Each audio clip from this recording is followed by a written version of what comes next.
The Minecraft Nether update adds stuff, and it's pretty epic. So, along with the Nether wastes, we got the basalt deltas. We have Crimson Forest, which are these red forests, and we also have warped forests, which are cooler than the other ones. And finally, we have the Soul Sand Valleys, which is the final new biome added to the Nether. And look at that, we got some fossils poking out. That's epic. The Piglin, a mob that is somewhat of a Nether villager, is able to be bartered with by giving them gold. They spawn primarily in the newly introduced Bastion remnants. To prevent them from hating you, always wear gold or something when one's nearby, and probably don't look at their chest. They don't like that. Oh, and there we have a zombified Piglin, which is when a Piglin enters the overworld and they become all weird and stuff. And right over here we have a Hoglin. This guy, he's pretty mean, he's very aggressive, he acts as a food source in the Nether, and he drops pork and leather, and when he gets zombified, he becomes a zombified, or a Zoglin, which are ultra aggressive things. The Strider is probably the best new mob in the game.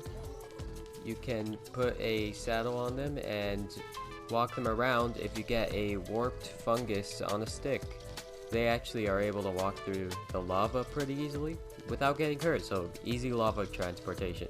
Right here we have ancient debris, which can be smelted down into netherite scraps, and if you combine this with gold, you can get yourself a netherite ingot. And when combined with a diamond sword, of course it has to be in a smithing table, which now is used, you can get yourself a netherite sword and keep all the enchantments that you previously had with your diamond sword. Another thing you can do with netherite, you can make netherite blocks, kind of a waste, but it's a good flex or something. This right here is a lodestone, which is made with netherite. If you grab a compass real fast, you can click on it just like that, and it'll always point towards the lodestone, which is very helpful. Especially in other dimensions, as this works in the Nether and stuff.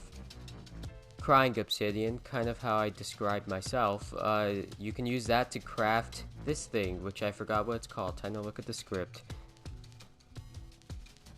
A respawn anchor. This thing can be powered with glowstone to give you a maximum of 4 respawns at a time, and that's pretty cool, but it's not as cool as a soul torch, because using some new soul stuff, whatever, you can create a soul torch, and with that soul torch you can create a soul lantern, and with that soul lantern you can't create a soul campfire because this is made completely separately, which all these are pretty cool.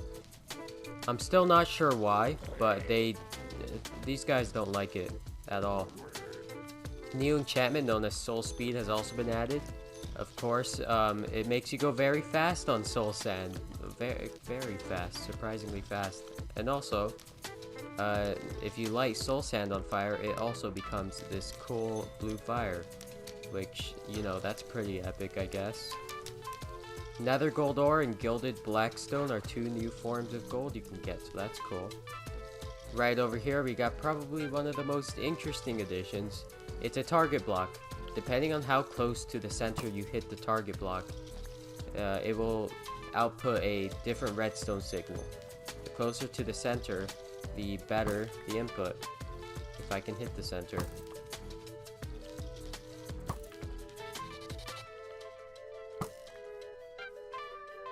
Well, you're just gonna have to trust me on that one. A new banner pattern has been introduced into the game, and this is the snout pattern. Kind of interesting, I guess.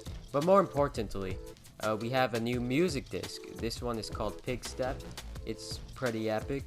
It's playing in the background right now, so I don't even need to place it in. I'm still gonna do that, right? Oh. Also, there's chains. Look at this beautiful wall. Look at this smooth. Of course, there's a whole bunch of blocks that have been added. These are pretty much just decoration. Decorative blocks. We have a ton of different blackstone variants, basalt, new nether brick variants, and this block is probably one of my favorites in the entire game. It is nether quartz brick block. This thing, it just looks so great. Now on to the plants. Well, they're not technically plants, they're mushrooms, but we have a ton of stuff here. We have the Crimson Forest variants of all these plants and the Warp Forest variants. The Crimson Forest has its own vine, same as the Warp Forest. And basically, they just have a ton of blocks, which I'm not gonna name, but it's just stems and words that I don't want to say. And of course, it's basically just 2 more types of wood, which is always great to have.